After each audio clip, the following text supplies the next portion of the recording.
hermano, Dios lo bendiga, cómo vino de bonito, feliz año, al que no le he dado el feliz año a todos, bienvenidos las personas nuevas que nos visitan, bienvenidos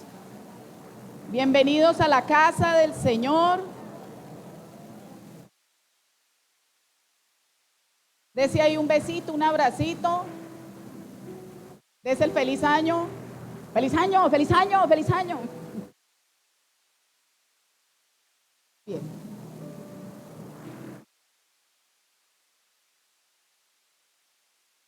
Vamos a orar para dar inicio a la comida que el Señor nos tiene, a la cena espiritual que Él tiene en esta mañana, confiando en Dios que el Espíritu Santo que vive, mora y administra este lugar, nos hable a todos nosotros, salgamos de aquí confirmados, afirmados, consolados, corregidos, disciplinados, desafiados y llenitos. Amén. Muy bien, vamos a orar. Padre, te damos gracias en esta mañana. Te bendecimos, te exaltamos, recibe toda gloria, honra, alabanza, porque solo tú te la mereces, Señor Jesús, porque solo tú eres bueno, porque solo tú eres santo, porque solo tú eres grande. Y queremos pedirte que por el poder que imparte tu palabra, por el Espíritu Santo que está sobre este lugar y sobre nosotros, tu palabra no vuelva a ti vacía, sino que cumpla el propósito en la vida de cada uno de los que estamos en este lugar, de tus servidores, de tu pueblo, Señor. Y que tu palabra, Señor, sea como está escrito, viva y eficaz y más cortante que espada de dos filos. Que tu palabra penetre y rompa los huesos, las coyunturas, aún los tuétanos, y discierna, Señor, la intención de mi corazón, la intención de nuestro corazón y también tu propósito con cada uno de nosotros. Te bendecimos, amado Padre Celestial, y queremos confesar lo que dice tu palabra, que tú eres nuestro socorro, que tú eres nuestro ayudador, que tú eres nuestro castillo, que tú eres nuestro estandarte, que tú vas delante de nosotros como poderoso gigante, que tú eres el Dios que no conoce derrota, que tú eres el Dios de Abraham, Isaac y Jacob, y que el Dios que los respaldó a ellos es el mismo Dios todopoderoso que está en esta mañana en este lugar y que ha enviado a su Hijo para morir por ti, por mí, por mi familia, por mi parentela, y que nosotros creemos en el poder de tu palabra, creemos en el poder de transformación a través de ella y declaramos que sobre nuestra vida esa palabra es viva, es eficaz y que no saldremos de este lugar igual como llegamos, sino conforme a tu voluntad y a tu propósito. Recibe honra, alabanza, Señor, y honor en esta mañana de tu pueblo que te honra y que te ama, en el nombre que es sobre todo nombre, en el nombre de Jesús. Y la iglesia dice, Dios.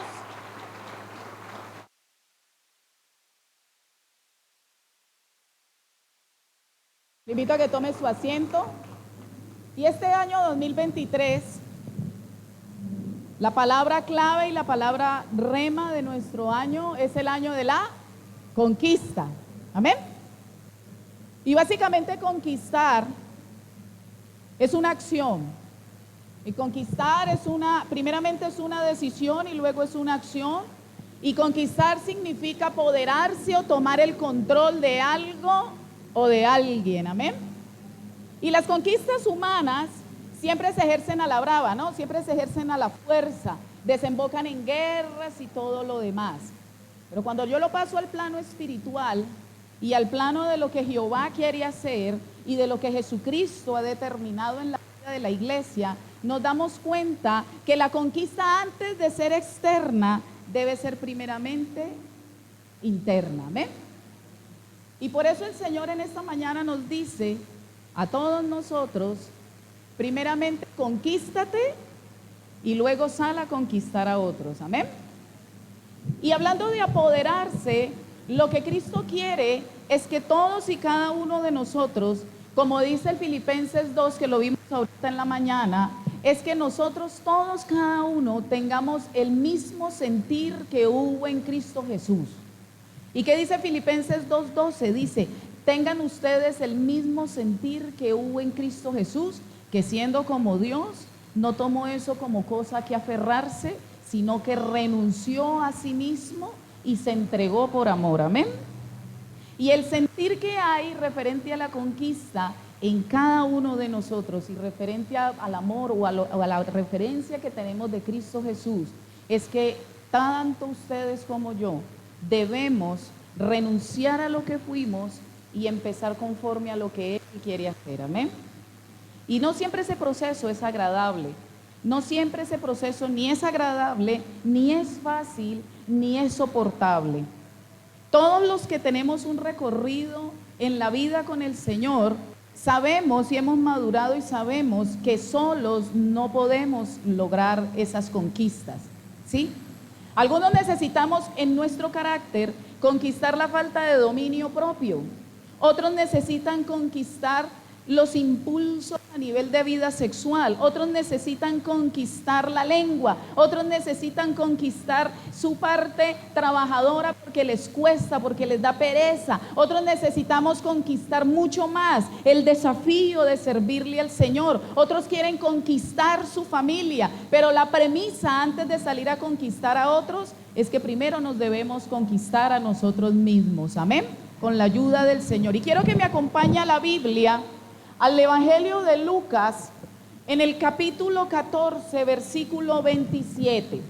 Evangelio de Lucas, capítulo 14, versículo 27. Y lo vamos a leer del 27 al 28. Y cuando esté ahí la iglesia me da un fuerte amén. Amén. Muy bien. Lucas, capítulo 14, versículo 27. Amén. Muy bien. Y aquí inicia el Señor Jesús diciendo, después de todos los interrogantes, Jesucristo le da una respuesta al pueblo, se lo da a los discípulos y queda condensado en la Biblia para los que vinimos después. Y lo primero que ahí dice en el versículo 27 es: y el que no lleva su cruz y viene en pos de mí, no puede ¿qué? Ser mi discípulo. Ese, en resumen, es el que no renuncia a sí mismo y pretende seguir, no puede si no renuncia a sí mismo. Mire que el Señor puede hacerlo todo, es omnipresente, es omnisciente, ¿sí? Pero hay algo que Él dice ahí que no se puede, que está en contravía, y esa contravía es que si el ser humano, llámese como se llame, no toma la decisión de renunciar a sí mismo y tomar la cruz de Cristo, no puede estar dentro de sus discípulos. Y es muy lindo, las promesas del Señor son verdaderas. La Biblia dice que son en Jesucristo y en el amén. Pero toda promesa va condicionada a un termómetro del crecimiento espiritual de la persona que la recibe. Pablo dijo, si somos herederos y coherederos del reino, como lo fue Cristo, como lo es Cristo, debemos llevar juntamente con Él lo bueno y también lo malo, lo fácil y lo doloroso. Y Cristo nos deja huella y nos deja enseñanza de que la vida que Él llevó aquí no fue fácil. La cruz del Calvario no fue fácil. Discipular no fue fácil. Entonces, el que primero se debe conquistar es uno mismo. Amén. Y en el versículo 18 lanza una pregunta. Y estas preguntas que el Señor lanza son confrontativas. Y en el versículo 28 dice, porque ¿quién de vosotros, queriendo edificar una torre, no se sienta primero y calcula los gastos a ver si tiene lo que necesita para acabarla? El que quiere seguir a Jesucristo y quiere vivir y servir conforme a su palabra, amado pueblo, debe sentarse y calcular lo que eso significa.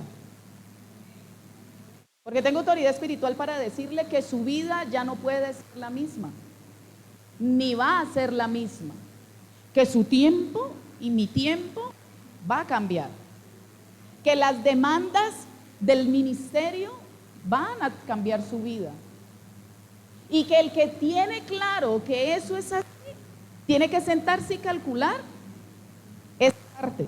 Y calcular no solamente tiempo, espacio, cambios, sacrificios y todo lo demás, sino que tiene que calcular las consecuencias de servirle al Señor.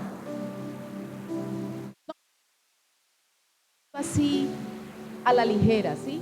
¿Y por qué se toca el tema? ¿Por qué? Porque para poder conquistar a otros, yo tengo que primero estar convencida en quién he creído y qué es lo que Dios ha hecho por mí. Y que si Dios lo ha podido hacer en mí, estoy convencida que lo puede hacer en otros. Amén. Lo primero que hay que hacer, después de calcular los gastos, es aceptar que necesitamos un cambio. Es aceptar que necesitamos cambiar. Es aceptar que necesitamos mejorar. Perdón un momento, Pepe.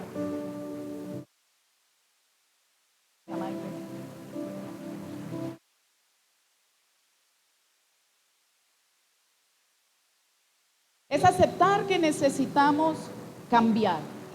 Y que ese cambio es hasta que Cristo venga. Amén. Mire, años en el Evangelio. Y hemos peleado por dejar que Dios trate nuestro mal carácter. No sé usted, pero yo he tenido un carácter pésimo. Y el mal carácter tiene muchas facetas, ¿sí? Están los malos caracteres que son agresivos y hay otros caracteres que son pasivos, pero también son agresivos ahí dentro de su pasividad. El mal carácter tiene que ver con la rebeldía, tiene que ver con la murmuración. El mal carácter tiene que ver con los celos. Y han habido años en las luchas de todos nosotros que hemos tenido que luchar y enfrentar ese mal carácter. Y los que lo hemos logrado en muchos aspectos, si nos descuidamos un tiempo en la oración, en el ayuno, en la palabra, ese mal carácter vuelve a coger ventaja. Porque ustedes y yo vivimos en un mundo que constantemente ataca, pero el primer enemigo que ustedes y yo tenemos no es Satanás, somos nosotros mismos, es nuestra carne. Amén. Por ende, lo primero que hay que hacer es aceptar que necesitamos cambiar, que necesitamos un cambio constante, y ese cambio, querida iglesia, no se va a dar con pañitos de agua tibia. Ese cambio solamente se da a través de la disciplina del Señor. Y quiero que me acompañe el libro de Hebreos, capítulo 12, versículo 11. Hebreos capítulo 12, versículo 11.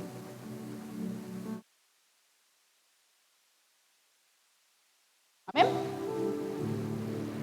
Hebreos 12, 11 dice: es verdad que ninguna disciplina al presente parece ser causa de gozo, sino de tristeza. ¿A quién le gusta que lo disciplinen? Corrigen y le dicen lo mal que ha estado andando, se muere de la risa y dice: ay, gloria a Dios, aleluya. ¿A quién? A nadie, ¿cierto? ¿Quién de ustedes recuerda cuando la mamá le daba su chancla o su correazo, se ponía contento y feliz y decía: Señor, yo amo más a mi mamá por ese juetazo tan lindo que me dio? ¿Quién? Nadie, ¿cierto? ¿Quién haciendo memoria dice: cuando yo me acuerdo cuando me dieron mi buena juetita, yo fui 30 y tantos años, eso me iba a servir? ¿Quién? Para pedirle el favor que pase acá, para que oremos por él, para que Dios le ayude a no decir mentiras. Nadie, ¿cierto? Entonces la Biblia dice que al presente ninguna disciplina parece causa de gozo, sino de tristeza. Pero después de que la persona sea apacible, de justicia a los que en ella han sido ejercitados. Y la versión PDT dice: porque después de la disciplina nos comportamos como debemos, y ese comportamiento nos trae paz. La disciplina es necesaria. Y si usted y yo queremos ser conquistados, queremos conquistar a otros, lo primero que debemos aceptar es la disciplina del Señor. Es la disciplina que Él ejerce a través de la palabra, a través de lo que el Señor nos dice, a través de los líderes o de los siervos de la iglesia, a través del pastor, y lo que nos dice a través del tiempo íntimo que pasamos con Él. Pero ¿sabe también cuándo ejerce Dios disciplina? Cuando las cosas no se están dando como nosotros pensamos y el Señor nos confronta a través de esas frustraciones y nos dice, porque usted tomó decisiones sin consultar conmigo. Y ahora le toca afrontar lo que decidió.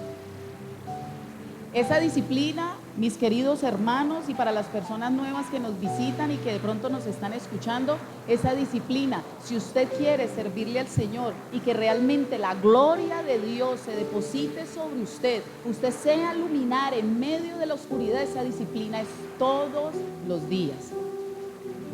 Todos los días hay que orar. Todos los días hay que recibir la palabra. Todos los días hay que prepararse. Y más para este tiempo. Y venimos de un mes donde los 11 mesinos, ¿sí?, que son cristianos, de enero a noviembre, porque en diciembre cambian. Venimos de un mes donde los 11 mesinos, muchos se desparraman.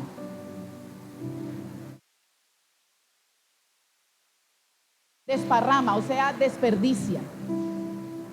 Y hubo un mes completo de mucho desperdicio a nivel económico, de tiempo y espiritual. Y eso usted y yo no lo notamos ahora, porque todavía estamos llenos con los recalentados de las cenas navideñas, los tamales, las natillas y todo eso. Pero con el paso de los días, con el paso del tiempo, nos empezamos a dar cuenta que la indisciplina que se manejó en un mes, se tiró todo el trabajo de 11 meses atrás.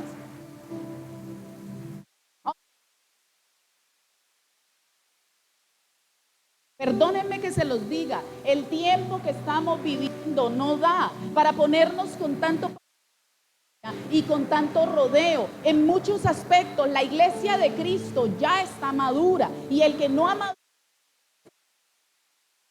poder madurar, porque en cualquier momento suena trompeta y esto se definió. Cada día Cristo está más cerca. Amén. Entonces, ¿qué pasa? Él, en su afán de querer que su pueblo se santifique y que su pueblo entienda los propósitos de Él y no se quede en un mundo perverso que está condenado al infierno mismo, entonces emite y empieza a ejercer una presión sana para que el pueblo voluntariamente y por amor a Él se conquiste en las áreas que necesita ser conquistado. Y no lo vamos a hacer solos, amén. Lo otro es que ustedes debemos tener cuidado de nosotros mismos. Y quiero que me acompañe a Primera de Timoteo,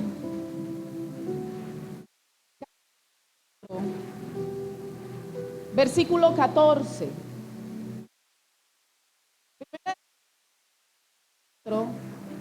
Versículo 14. Amén. Traer su cuaderno y tomar apunte de lo que Dios le hable en los servicios, para que después pueda repasarlo, amén, y lo pueda retener con más facilidad. Primera de Timoteo capítulo 4 versículo 14 dice: no descuides el don que hay en ti, que te fue dado mediante profecía con la imposición de las manos del presbítero. O sea, le impusieron manos a Timoteo los líderes o los servidores para que él fuera y ejerciera un ministerio. Ocúpate de estas cosas, permanece en ellas, para que tu aprovechamiento sea manifiesto a todos. Ten cuidado de ti mismo y de la doctrina, persiste en ello, pues haciendo esto te salvarás a ti mismo y a los que te oyeren. Amén. Pero ¿dónde está la palabra clave ahí? Ten cuidado de ti mismo. Tengamos cuidado de nosotros mismos. ¿Sabe cuál es el gran recurso que Satanás usa para desviar un propósito de una persona? Su propio ego, su propio orgullo. Ese es el recurso, la vanidad del ser humano, el ego del ser humano. Y el ego se manifiesta de muchas formas. No es solamente porque la gente se cree más que los demás. El ego se manifiesta también muchas veces entre los que le servimos al Señor, si no tenemos cuidado con eso, en creer que nadie hace las cosas como yo las hago. Que si el ministerio yo no lo manejo, nadie lo va a manejar como yo lo manejo. Nadie va a producir como yo produzco. Y tengo noticia, eso es mentira. Porque el ministerio no es de nadie, el ministerio es de Cristo y el Espíritu lo reparte a quien quiere dárselo. El ego se manifiesta en las decisiones del ser humano cuando cree que puede decidir algo sin consultárselo a Dios. Porque es que yo creo que así es. El ego se manifiesta en las consejerías. Mucho cuidado con las consejerías. Cuando yo voy y le digo a una persona, es que yo creo, es que yo pienso, es que yo lo manejo así. Usted y yo no estamos para decir lo que nosotros pensamos o creemos. Nosotros estamos para decir lo que Dios cree que es a través de su palabra. Si a mí me dio resultado sacar conejos del patio de mi casa con una escoba, no puedo pretender que ese mismo resultado se va a dar en mi vecino si Dios tiene otro propósito con él. De pronto le va a decir que saque los conejos con agua caliente. Yo debo consultar. ¿Y a qué me refiero? Yo pongo ejemplo de conejos y escobas. Pero yo no puedo pretender que lo que Dios hizo conmigo estrictamente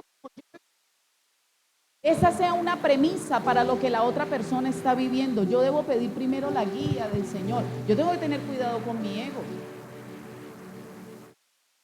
Yo tengo que tener cuidado con mis opiniones. Yo debo tener cuidado con lo que sale de mi boca. Yo tengo autoridad moral para decirlo, porque es que Dios no me dio estatura, pero me dio una boca así de grande. Entonces uno muchas veces sale y comenta, y suelta, y habla, y dice, y uno no sabe a quién está hiriendo y a quién está ofendiendo con sus comentarios.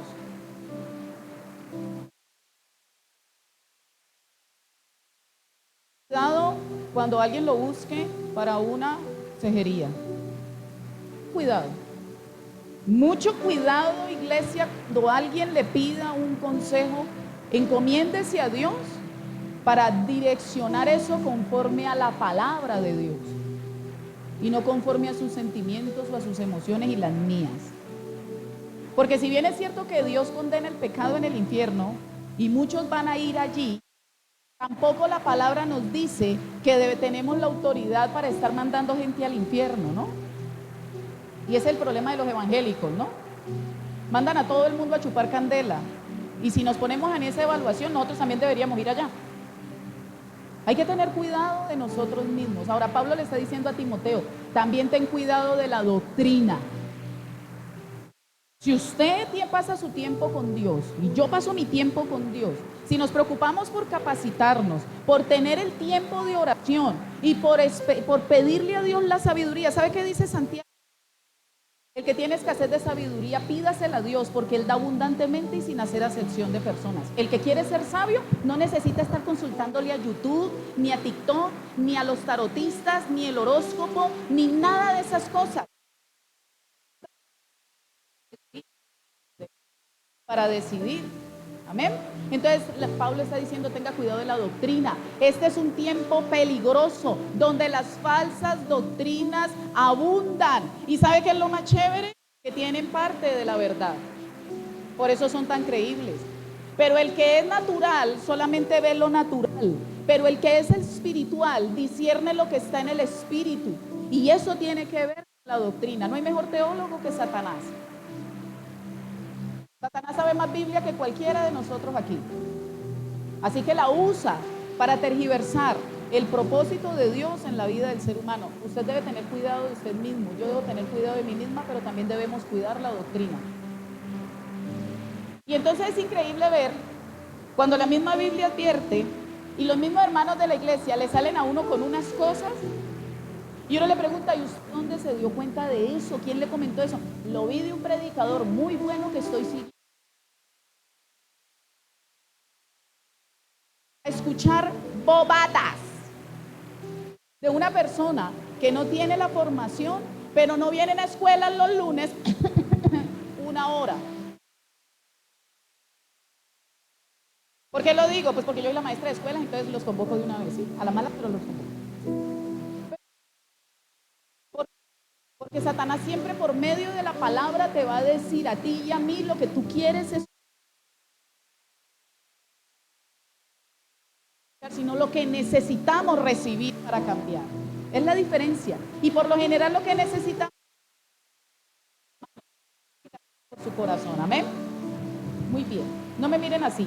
Proverbios 3:7 dice, no se crea sabio en su propia opinión. Amén. Lo otro está en el libro de Segunda de Corintios capítulo 10. Segunda de Corintios capítulo 10, versículo 3 al 5. Y cuando esté ahí puede decir amén. Segunda de Corintios capítulo 3. Amén.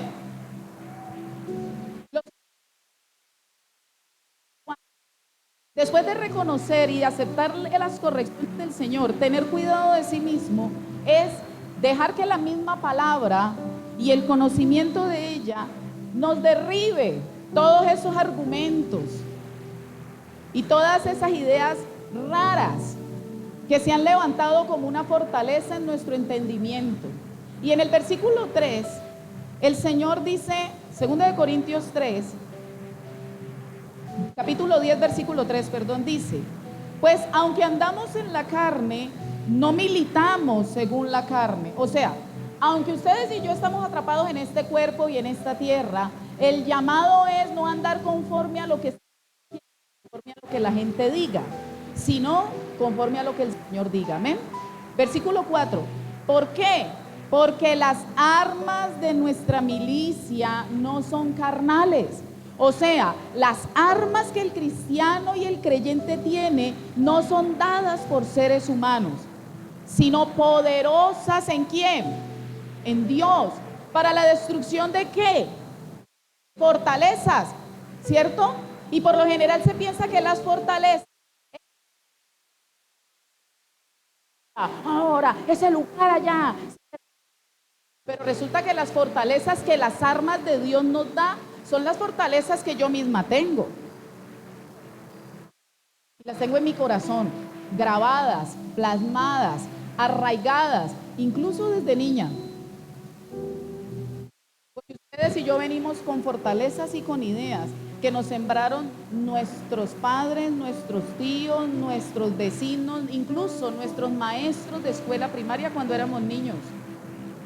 Y esas fortalezas son las armas de Dios, que son ¿qué? La palabra, el ayuno, la oración, la congregación y recibir el consejo nos ayudan a derribar y darnos cuenta que lo que creíamos que era derecho resulta que está al revés. Mire, muchos de nosotros hemos cargado con bobadas familiares hasta ahora. Uno va a veces a las casas y uno ve todavía colgada detrás de la puerta. Y pues yo le he pedido a Dios mucha prudencia, en serio, para no hablar. Pero es que a veces la cara a uno no le colabora. Y yo trato de ser muy prudente, trato al máximo. Dios lo sabe que yo trato. Lo que pasa es que a veces no se me da. Y la carita a uno no le colabora, ¿no? Y uno a veces quisiera uno a veces se siente espiritual, pero la cara no se ha vuelto espiritual. Y entonces uno a veces no habla, pero la cara lo dice todo y uno como que, ¿sí? Y uno dice unas cosas. Les voy a contar, pero que no salga de acá.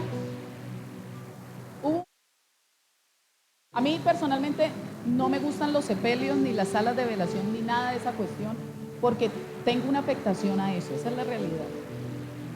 Pero ¿cómo sería de importante la situación que rompí con eso y fui? Y había gente evangélica ahí, habían evangélicos. ¿Por qué lo sé? Pues porque cantaron himnos, oraron, dieron una palabra, o sea, había evangelio ahí. Y oh, sorpresa cuando terminó el sepelio. Habían de las ancianitas que estaban en la oración ahí, aleluya. Estaban esperando a que el sepulturero le colocara la placa al muerto. Adivine para qué. Y como ellas tienen eso, pues yo tengo lo otro. Yo me fui a chismosear. ¿Ve? ¿Quién dijo? Yo me fui a mirar y yo me fui. ¿Y qué están esperando aquí, hermanas? Que le pongan la placa al muerto. A ver el número de la placa. Y, ajá, lo van a hacer en el chontico.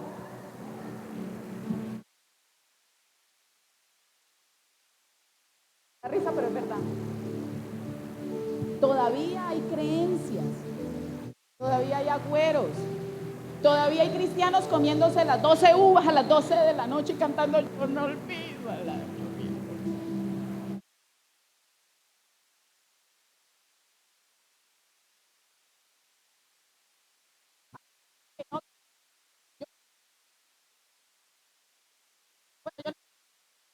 Yo hice mis bobadas. Yo hice mis bobadas también. ¿Ustedes qué creen? No. Y entonces el Señor, en la medida que lo madura, permite a uno convertirse en un observador. Mucho cuidado con convertirse en un juez, pero dentro de esa observación sí poder ayudar a las personas por medio de una exhortación sana, ¿sí? Para que las personas renuncien también a cosas, primero que no tienen ninguna razón de ser, porque si fuera así yo había ido a Dubái y había vuelto si era por correr con las maletas, ¿sí? Ya me había ganado hace rato el baloto unas 2 o 3 veces, ¿sí?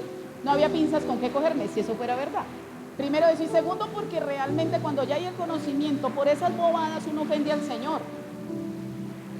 Y entonces yo no me imagino la cara de Jesucristo diciendo, mira, está con las que sale. Después de 20 años en el Evangelio conmigo y todavía.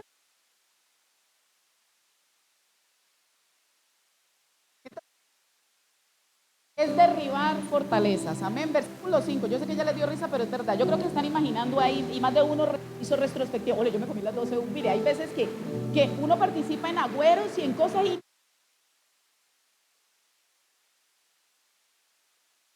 bolsillos, ¿sabes?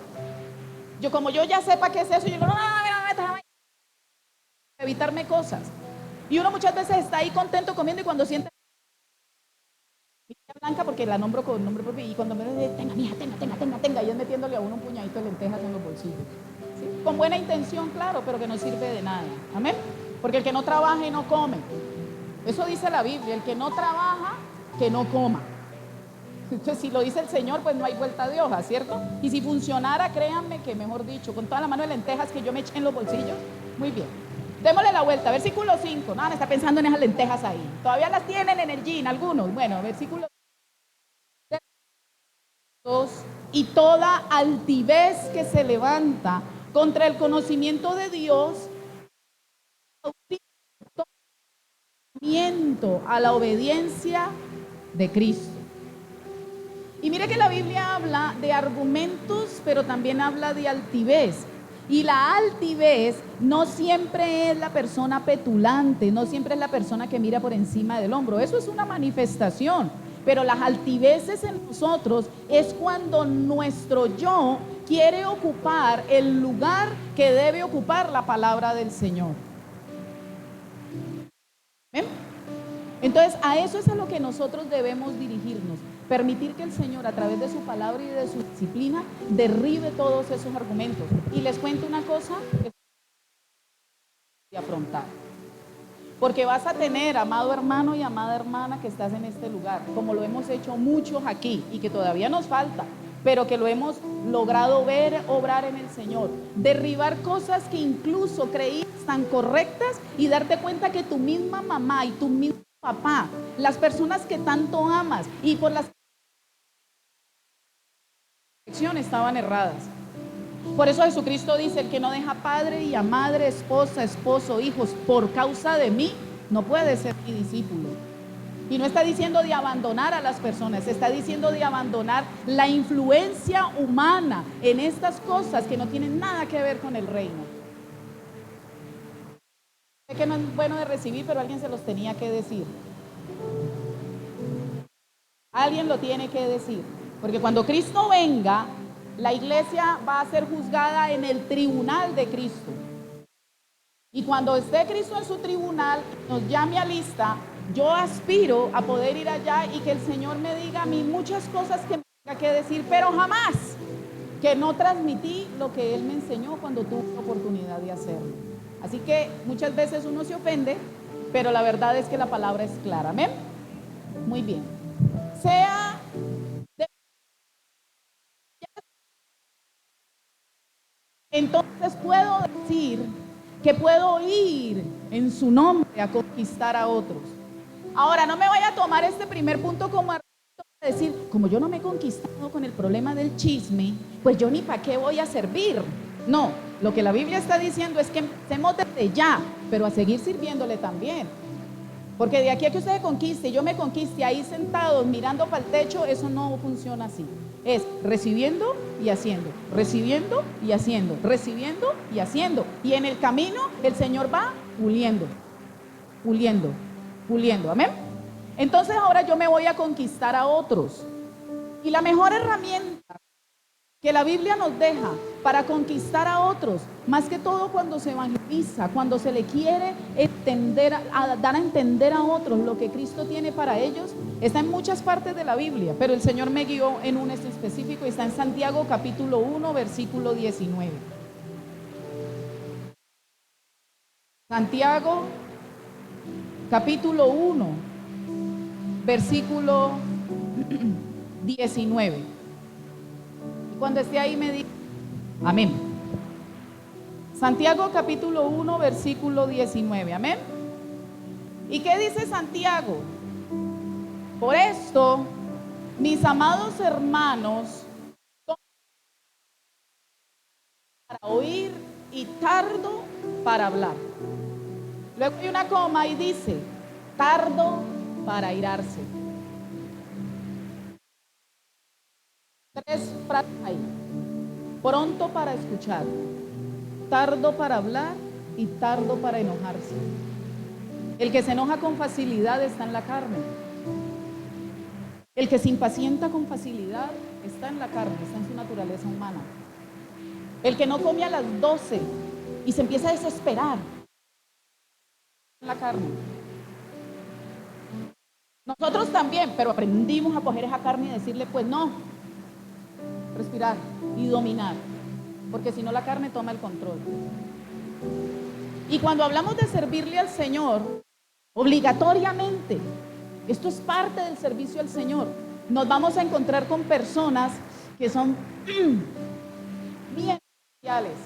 Y por lo general esas personas que son bien especiales son a uno. De pronto no ahora, pero sí años atrás. Y el Señor le dice, ya está espiritual, venga, yo le mando una Marley de 10 o 20 años atrás a ver cómo la va a tratar. Y uno, verdad que yo era así también.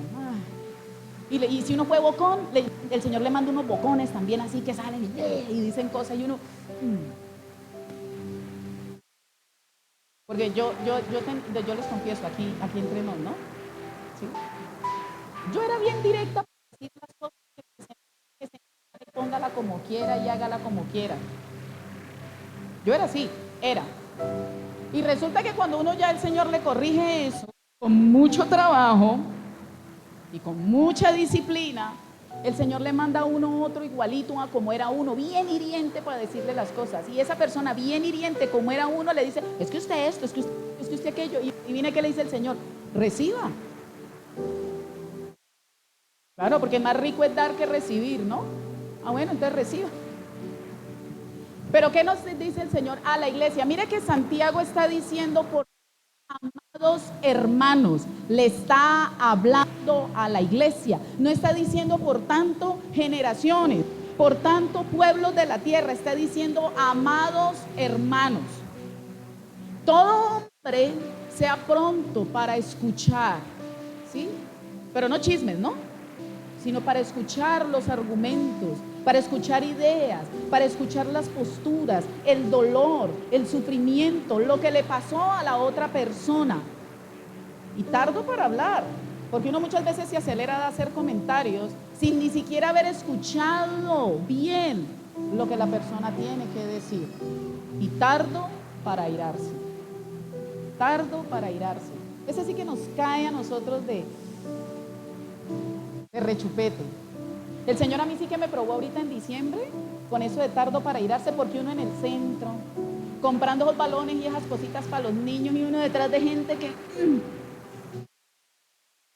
Señor, tardo para airarme, mejor cambio de ruta, y la otra ruta estaba peor, entonces yo, aleluya, vámonos aquí, la ruta... Es una prueba de paciencia también. En cosas pequeñas el Señor forma. Amén.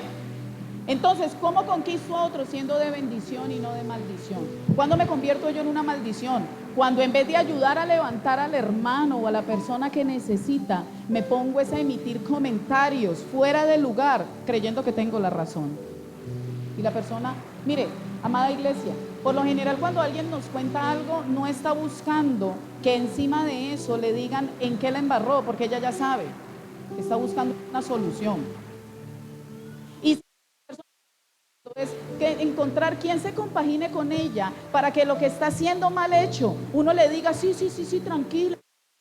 ¿Usted la va a confrontar o yo la voy a confrontar? Debe ser por medio de la palabra. Cosa que si se ofende, que se ofenda con la palabra. Pero también hay que sabérselo explicar, también hay que sabérselo decir. Ustedes se imaginan cuando Cristo llegó a nuestras vidas y Cristo se hubiera presentado de una forma brusca, de una forma fuerte, y de una vez nos hubiera declarado el infierno mismo. ¿Quién sería en esto? Pero el Señor no actúa así. Entonces haya en nosotros el mismo sentir que hubo en Cristo. Y ahí adelantico en Santiago 3:15, perdón, Santiago 3:15. Las consejerías, ¿por qué hablamos de las consejerías, las visitas, la enseñanza y el servicio? Porque esto va de la mano con el servicio al Señor. Y estamos iniciando un año donde Dios ha desafiado a muchos a servirle. Y si usted no está todavía sirviéndole al Señor, desafíese, venga a las escuelas, hágase parte de un ministerio. El detalle es que nosotros queremos servirle al Señor y necesita un proceso. Si quiere servirle al Señor en alabanza, el ministerio de alabanza lo acoge con los brazos abiertos. Si quiere servirle al Señor con los niños, el ministerio de niños le abre la oportunidad con los brazos abiertos. Si quiere servir en evangelismo, estamos con los brazos abiertos. Pero en lo que escoja servirle al Señor, debe tener claro que primero se debe capacitar. Y ni siquiera tiene discípulos. Hay gente que quiere empezar a enseñar a otros y ni siquiera se ha dejado enseñar. Entonces hay que vivir un proceso, amén. ¿Y cómo se vive ese proceso? Bueno, teniendo en cuenta que ustedes y yo necesitamos sabiduría de lo alto, no sabiduría humana. ¿Y qué dice la Biblia? Humana. Porque esta, Santiago 3:15, porque esta sabiduría que desciende de lo alto, sino terrenal. Y la sabiduría terrenal es animal y diabólica. Y no lo digo yo, lo dice Santiago. Enójese con Santiago. ¿Cuál es la sabiduría suya? Fuerzas, animal y diabólica.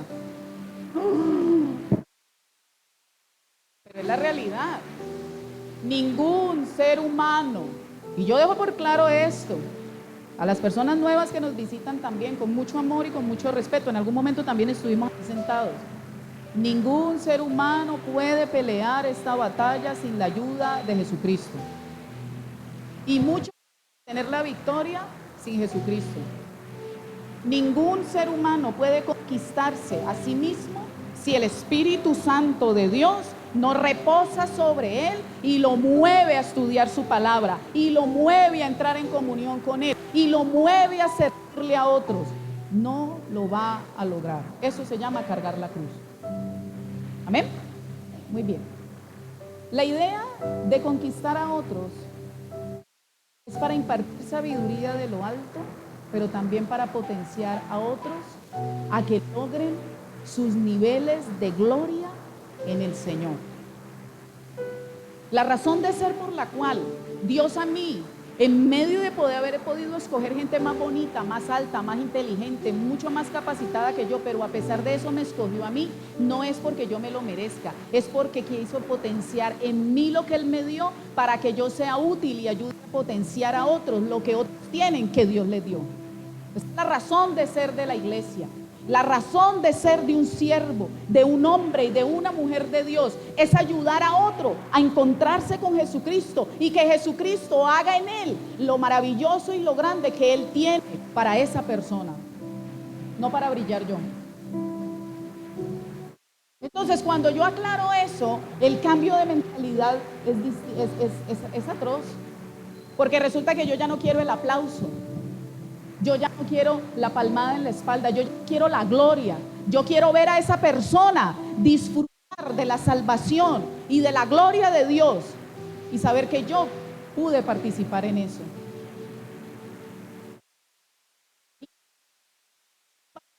Te lo voy a probar. Hay dos historias en el Antiguo y en el Nuevo Testamento. En el Nuevo Testamento hay un hombre mencionado en la Biblia llamado Juan el Bautista. ¿Se acuerdan? Y Juan el Bautista en los evangelios, no vamos a ir allá porque está regado en los evangelios, pero lo vamos a condensar. Juan el Bautista, según la Biblia, fue profetizado en Isaías 52. 700 años antes de la venida del Mesías a la tierra, Dios le había dado esa profecía a Isaías hablando de Jesús, pero también de Juan. Y le dijo: eres la voz que clama en el desierto y el que prepara el camino. Y cuando Juan empieza a ejercer su ministerio, Juan reconoce que a pesar de que él tenía discípulos, Juan tenía discípulos, de que a pesar de que él tenía autoridad, porque Juan tenía autoridad, de que a pesar de que Juan era un hombre notorio, tanto para el pueblo de Israel como para Herodes, y tenía autoridad dada por Dios, Juan reconoció que él no era digno de atarle las sandalias al Señor Jesús. ¿Y cómo termina la historia con Juan el Bautista?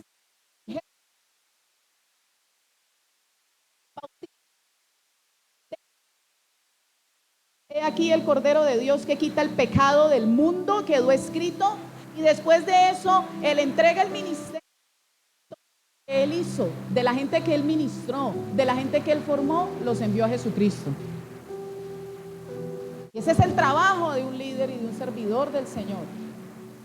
Anunciar el camino, preparar discípulos para entregárselos al Señor. Porque es que las almas le pertenecen a Él. Entonces yo quiero que me acompañe a 1 Samuel 22, que esa es la historia del Antiguo Testamento.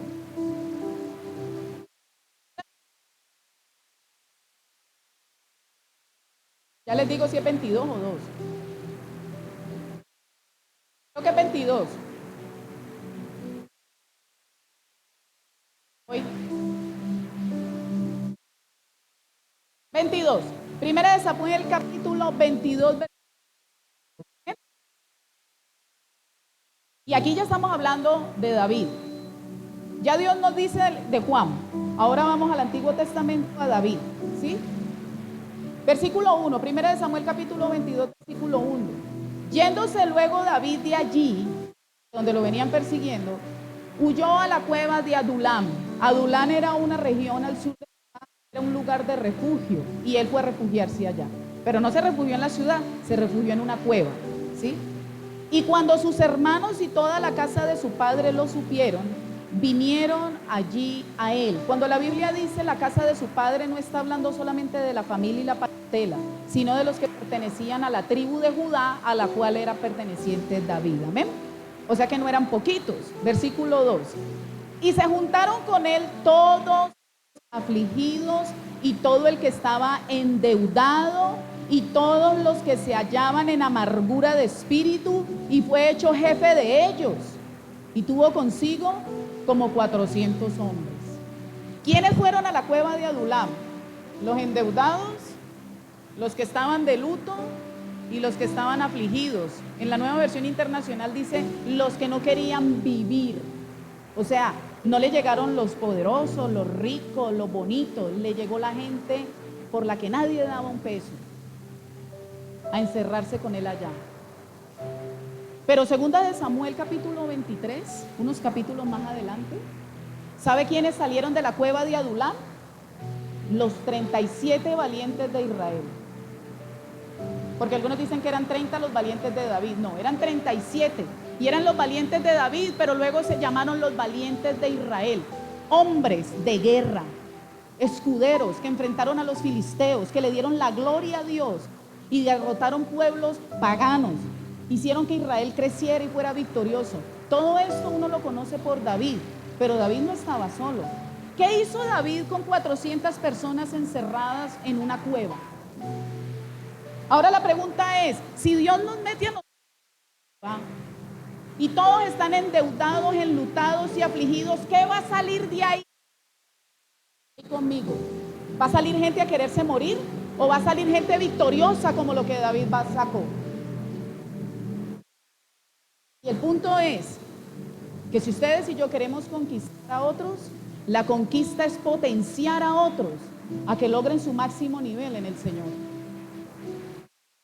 Por eso Juan el Bautista dijo, yo tengo que menguar, yo me tengo que apagar para que Él crezca. Usted, servidor que está en este lugar, y yo como sierva y esclava del Señor, yo tengo que morir a mí para que los que están a nuestro equipo, para los que vienen aquí, para los niños que se están formando, se potencien y crezcan y sean mejor que ustedes y que yo.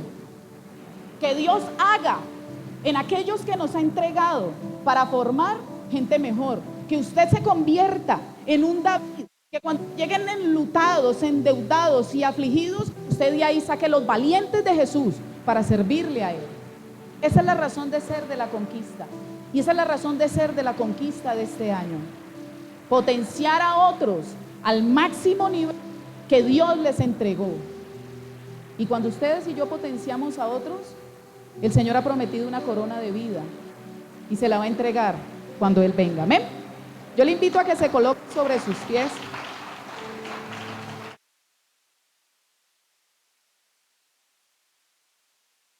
Despedimos las redes sociales. Bendecimos al Señor y gracias a Dios por el Facebook y por todas estas redes donde podemos compartir la palabra que Dios nos da en este lugar.